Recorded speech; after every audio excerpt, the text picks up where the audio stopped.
सर्वांना नमस्कार. मी विवेक जॉन्सन, जिल्हाधिकारी बीड.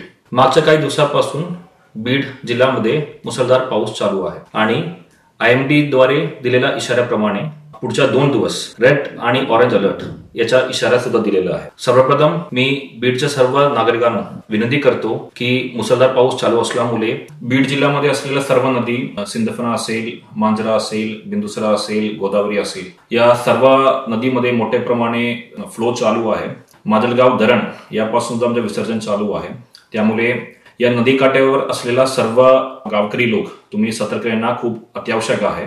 तुम्ही अत्यावश्यक नसेल तर घराच्या बाहेर पडू नका. कुठल्याही परिस्थितीमध्ये पूरग्रस्त रस्ता असेल, पूल असेल, हे तुम्ही क्रॉस करण्याचा कुठलाही प्रयत्न करू नका. या पूर्ण सिच्युएशन हँडल करण्यासाठी आमच्या जिल्ह्यामध्ये सुद्धा एक NDRFचे पथक आणि एक आर्मीचे पथक आपण स्टेशन केलेलं आहे. अत्यावश्यक परिस्थिती असेल आपण आर्मी मार्फत आणि NDRF मार्फत सुद्धा रेस्क्यू मिशन करू शकतो. आणि आपण कुठल्याही प्रकारचा स्थलांतर करायचं असेल, योजना शिफ्टिंग करायचं असेल तर त्याच्या सुद्धा पूर्ण लोकेशन सुद्धा प्रशासनाने आयडेंटिफाय करून ठेवलेलं आहे. तुम्हाला स्थलांतर केलेल्या ठिकाणामध्ये सुद्धा सर्व सोयी सुविधा करण्यासाठी स्थानिक पातळीच्या प्रशासनाला सुद्धा सूचना दिलेल्या आहे.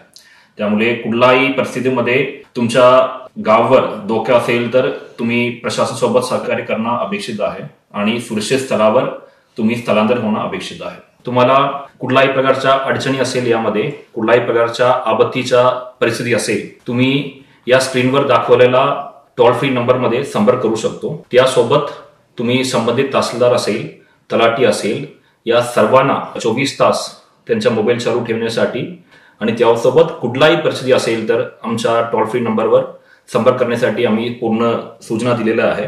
कुठल्याही प्रकारच्या तुम्हाला मदत असेल तर तुम्ही आमच्यापर्यंत पोहोचू शकतो. त्यासाठी पूर्ण वेळ प्रशासन तुमच्यासाठी उपलब्ध आहे.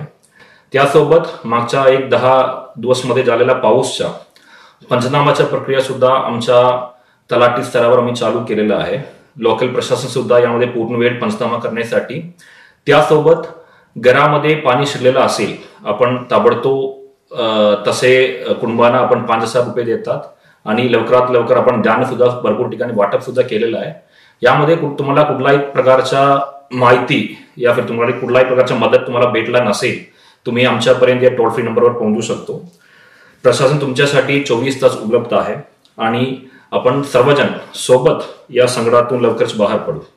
सर्वांना परत एकदा सहकार्य करण्यासाठी विनंती करतो आणि कुठलाही मदत पाहिजे असेल तर तुम्ही प्रशासनपर्यंत पोहोचू शकतो. धन्यवाद.